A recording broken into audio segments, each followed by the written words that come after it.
बिहार में होने वाले विधानसभा चुनाव से पहले वोटर लिस्ट की स्पेशल इंटेंसिव रिवीजन यानी खास समीक्षा को लेकर राजनीति गरमाई है। इस बीच इंडी गठबंधन के नेताओं ने भी बिहार में चुनाव आयोग के खिलाफ मोर्चा खोल दिया है। इंडी गठबंधन के नेताओं ने एकजुट होकर चुनाव आयोग के मतदाता पुनर्निरीक्षण कार्य का विरोध किया है। इधर आरजेडी के नेता तेजस्वी यादव को लेकर कांग्रेस के कई नेता, दिग्गज नेता चुनाव आयोग के खिलाफ तीखा हमला बोलने की तैयारी कर रहे हैं।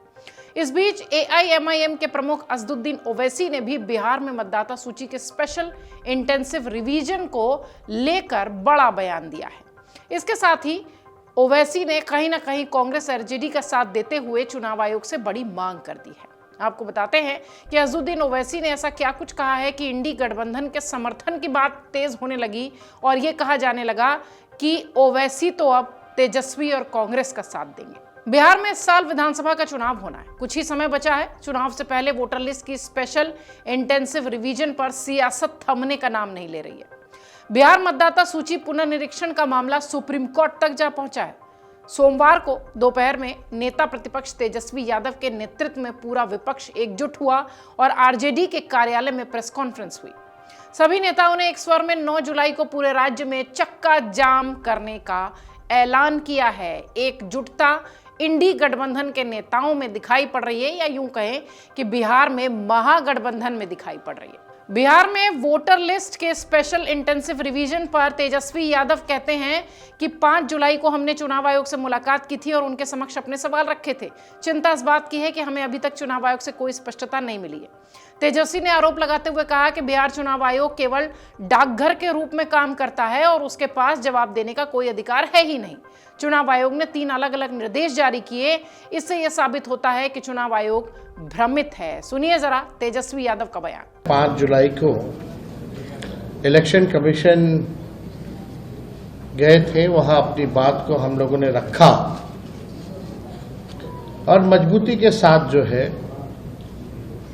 जो भी शंकाएं थी, सवाल था, इलेक्शन कमीशन के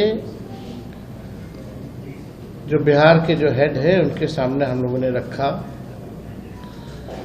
लेकिन चिंता इस बात की है कि कोई सवाल का कॉन्क्रीट जो जवाब आना चाहिए, स्पष्टीकरण जो आना चाहिए, क्लैरिटी जो होना चाहिए, वो हम लोगों को अब तक नहीं मिला है। हमारा डेलीगेशन दिल्ली में भी गया, इलेक्शन कमीशन, बिहार में भी, पटना में भी हम लोग गए, लेकिन सवाल का जवाब हम लोगों को नहीं मिला। हालांकि आप सब लोग जानते हैं कि पटना का जो इलेक्शन कमीशन है बिहार का, वो निर्णय लेने योग्य नहीं है, उनको अधिकार नहीं है। वो केवल जो है पोस्ट ऑफिस जैसा काम करते हैं। हमारे सवालों को दिल्ली भेजा गया, यानी दिल्ली में जो बैठे इलेक्शन कमिश्नर्स हैं,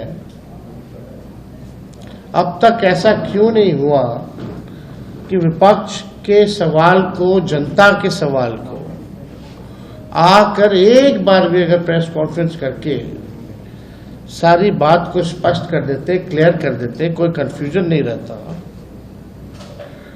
लगातार आप सब भी मीडिया के लोग जो हैं जनता के बीच जा रहे हैं और जनता का ये कहना कि हमारे पास जो 11 डॉक्यूमेंट जो मांगे गए हैं वो डॉक्यूमेंट नहीं है। हमारे पास आधार कार्ड है, हमारे पास राशन कार्ड है, हमारे पास मनरेगा कार्ड है, यही बिहार के गरीबों के पास उपलब्ध है।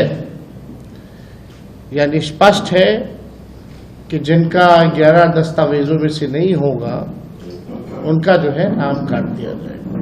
इधर कांग्रेस के नेता पवन खेड़ा ने भी जबरदस्त बयान दिया। उन्होंने कहा कि चुनाव आयोग ने इसका मजाक बना दिया है। पहले वो एक विज्ञापन जारी करते हैं और फिर खुद उसी विज्ञापन के खिलाफ बयान देते हैं। हम बार बार आवाज उठा रहे हैं कि आप 25-30 दिनों में ये कार्रवाई कैसे पूरी कर देंगे, जब पिछली बार इसमें 1 साल लगा था। आप मानसून के 25 दिनों में ये कार्रवाई भला कर कैसे देंगे? ये चोरी है। चुनाव आयोग गरीब आदमी का वोट चुराने की साजिश रच रही है। सुनिए पवन खेड़ा को। मजाक बना दिया चुनाव आयोग ने। कभी विज्ञापन निकालते हैं, फिर दूसरे दिन उसी विज्ञापन के खिलाफ खुद ही स्टेटमेंट दे देते हैं। ये चुनाव आयोग तो मुझे लगता नहीं कि इन्हें कुछ हवा भी है, होश भी है कि कर क्या रहे हैं, कि ऐसे करना चाहिए। हम बार बार ये आवाज उठा रहे हैं कि आप 25-30 दिन में ये कार्रवाई कैसे कर सकते हैं, जब पिछली बार ये कार्रवाई 1 साल लगा था इसमें। मॉनसून के 25 दिन में आप ये कार्रवाई कैसे कर पाएंगे? इसलिए अब हमें मजबूरन अदालत का भी दरवाजा खटखटाना पड़ा है। हम हर मंच से ये आवाज उठा रहे हैं। कांग्रेस के नेता प्रमोद तिवारी भी पीछे नहीं हटे। उन्होंने कहा कि अगर चुनाव आयोग भाजपा के इशारे पर परंपरागत मतदाताओं के नाम हटाना चाहती है तो इसे संवैधानिक रूप से सुप्रीम कोर्ट में चुनौती दी गई है और हमें इसे जनता की अदालत में भी चुनौती देना है। अनुसूचित जाति, पिछड़ा वर्ग, अल्पसंख्यक या जो गरीब उनके परंपरागत विरोधी हैं, उनके नाम हटाने की बीजेपी की साजिश हमें स्वीकार बिल्कुल नहीं है। 1952 के बाद से कई बार रिवीजन हुए, पर जिस तरीके से रिवीजन के नाम पर गरीबों के, पिछड़ों के, दलितों के नाम बनाए रखने के लिए जो प्रारूप, जो डॉक्यूमेंट्स मांगे जा रहे हैं, इसके पहले नहीं मांगे गए। भारतीय जनता पार्टी के इशारे पर अगर इलेक्शन कमीशन चाहता है कि परंपरागत वोटर जो हैं, जो देते रहे हैं, उनके नाम काटे जाएं, तो संवैधानिक रूप से सुप्रीम कोर्ट में भी चुनौती दी गई है और जनता की अदालत में भी हम चुनौती देंगे इस साजिश को भारतीय जनता पार्टी के कि अनुसूचित जात, पिछड़े वर्ग, अल्पसंख्यक या जो गरीब, उनके परंपरागत विरोधी, उनके नाम काटे जाएं, तो उसका हम विरोध करते हैं और ये जो नई व्यवस्था है ये हमें स्वीकार्य नहीं। इस बीच एआईएमआईएम के प्रमुख असदुद्दीन ओवैसी ने बिहार में वोटर लिस्ट के स्पेशल इंटेंसिव रिवीजन को चुनौती देने वाली याचिकाओं पर भी बड़ा बयान दिया।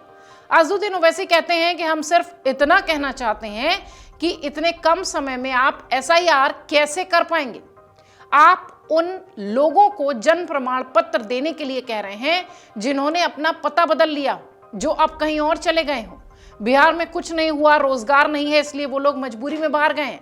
हमने ये सारी समस्याएं चुनाव आयोग के सामने रखी हैं। अगर जल्दबाजी में 15-20% लोगों के नाम छूट भी गए तो नागरिकता का मामला बन जाएगा। इसलिए हम कहते हैं कि हम एसआईआर के खिलाफ नहीं है, लेकिन वक्त तो दीजिए। हमारी पार्टी में भी हम बैठ के बात करेंगे और इस पर क्या फैसला लेंगे, मगर हमारा एक ही है कि आप इतने कम टाइम में एक्सरसाइज कैसे कर पाएंगे। बहुत टाइम कम है। एसआईआर में भाई जो लोग जो अपना एड्रेस चेंज कर लिए, उनको क्यों आप पूछ रहे हैं बर्थ सर्टिफिकेट? माइग्रेशन होता है, अब क्या करेंगे वो लोग? मैं हैदराबाद में बैठा हूं, तेलंगाना के मुख्तलिफ गांवों से हर मेरे ऑफिस को कभी 10 लोग, कभी 20 लोग बिहार के आते हैं कि हम यहाँ पर लेबर हैं, बताओ हम क्या करना चाहिए। अब उनके पास पैसे भी नहीं है वापस जाने बिहार को। परेशानी वो होगी क्योंकि लॉ तो बोल रहा है कि उनको रहना पड़ेगा वहां पर। वो गए इसलिए कि बिहार में कुछ है ही नहीं, कोई सरकार ने उनका रोजगार का इंतजाम किया ही नहीं, तो मजबूरी उनकी है, बाहर बैठे हैं। तो ये सब प्रॉब्लम्स हमने ईसीआई के सामने रख के हमने कहा इसका तो आप सोल्यूशन निकालिए। नहीं, आश्वस्त सवाल नहीं। देखिए, हमने ये सब जो बातें आपके सामने रखी हैं, जो पॉइंट्स हमने सामने रखी हैं, उनके सामने जाके बोला हमने कि ये प्रैक्टिकल डिफिकल्टीज हैं, कैसा आप 1 महीने के अंदर कैसा करेंगे। तो उन्होंने कहा कि नहीं, हम लोग बीएलओस को रखे हैं, वॉलंटियर्स को रखे हैं। तो ये इसका डिफिकल्टी ये है कि जल्दबाजी में अगर 15-20% लोगों के नाम भी मिस हो गए और फिर आप देखिए मिस जब हो जाएंगे तो उसका सिटीजनशिप का मामला हो जाएगा। ये तो आप वही तो आसाम का डिओटर हो जाएगा फिर। तो ये अप्रीहेंशन है, ये जेन्युइन अप्रीहेंशन है। सर, बिहार में कानून व्यवस्था को लेकर बांग्लादेशी रोहिंग्याओं को निकालने के लिए एसआईआर है। अरे देखिए, फिर 2024 में किसको वोट डालने दिया आपने? 24 में आपने वोट दिया, मैंने वोट डाला बिहार में। हमारा देखिए एक सिनारियो विजुअलाइज करिए आप लोग। अगर कोई लोकसभा के चुनाव में 20,000 वोट से हार गया कोई, और अभी एसआईआर के बाद उसी के पार्लियामेंट सांसद में 20,000 कम हो गए, तो फिर वो क्या करेगा बेचारा? उसको राइट मिलना चाहिए। राइट तो रिकॉल तो हमारे पास नहीं है। तो इसीलिए हम कह रहे हैं हम एसआईआर के खिलाफ नहीं है, आप टाइम दीजिए ना। वहीं आरजेडी के नेता मृत्युंजय तिवारी ने कहा कि जिस तरह से चुनाव आयोग की भूमिका संदिग्ध दिखी है, चुनाव आयोग की मंशा पर सवाल उठ रहे हैं। आरजेडी सुप्रीम कोर्ट गया, 9 तारीख को बिहार में चक्का जाम होगा। हम बिहार में वोट का अधिकार किसी को छीनने नहीं देंगे, ऐसा नहीं हो सकता। बिहार में निष्पक्ष चुनाव कराना चुनाव आयोग की जिम्मेदारी है और अगर चुनाव आयोग बीजेपी के इशारे पर काम करने लगे तो लोकतंत्र में प्रतिकार स्वाभाविक है और प्रतिकार मजबूती से किया जाएगा। सुनिए। चुनाव आयोग की भूमिका जिस तरह संदिग्ध देखी जा रही थी बिहार चुनाव में, चुनाव आयोग की मंशा पर सवाल खड़े हो रहे थे, चुनाव आयोग भाजपा आयोग बनकर काम करने लगी, तो लोकतंत्र है। माननीय सर्वोच्च न्यायालय में आरजेडी गई और 9 तारीख को पूरे बिहार का चक्का जाम होगा। हम ये नहीं होने देंगे कि वोट का अधिकार कोई किसी से छीने। नौजवानों, गरीबों, दलितों, पिछड़ों के वोट के अधिकार को, अकलितों के वोट के अधिकार से उनको वंचित करने की मंशा रखती है चुनाव आयोग। ये नहीं हो सकता। चुनाव आयोग का जिम्मेवारी और जवाबदेही है निष्पक्षता से बिहार में चुनाव कराए और ये चुनाव आयोग भाजपा के इशारे पर, केंद्र सरकार के इशारे पर काम करने लगी थी। ये लोकतंत्र की जननी में प्रतिकार होना स्वाभाविक है और प्रतिकार पुरजोर तरीके से किया जा रहा है। तो आरजेडी के साथ साथ कांग्रेस के नेता भी लामबंद हैं और बीजेपी के खिलाफ, चुनाव आयोग के खिलाफ आरोप लगा रहे हैं। चुनाव आयोग, आपको बता दें कि लगातार मतदाता सूचियों का विशेष गहन पुनरीक्षण करने के निर्देश को जारी करता हुआ दिखा था। इसके खिलाफ सांसद मनोज झा समेत कई नेताओं ने सुप्रीम कोर्ट का रुख किया। सुप्रीम कोर्ट ने याचिकाओं पर सुनवाई पर फिलहाल सहमति जता दी है और कोर्ट ने इस पूरे मामले में दायर याचिकाओं को स्वीकार करते हुए कहा है कि वो निर्वाचन आयोग के इस कदम की वैधता पर निर्धारित तिथि को विचार करेगी।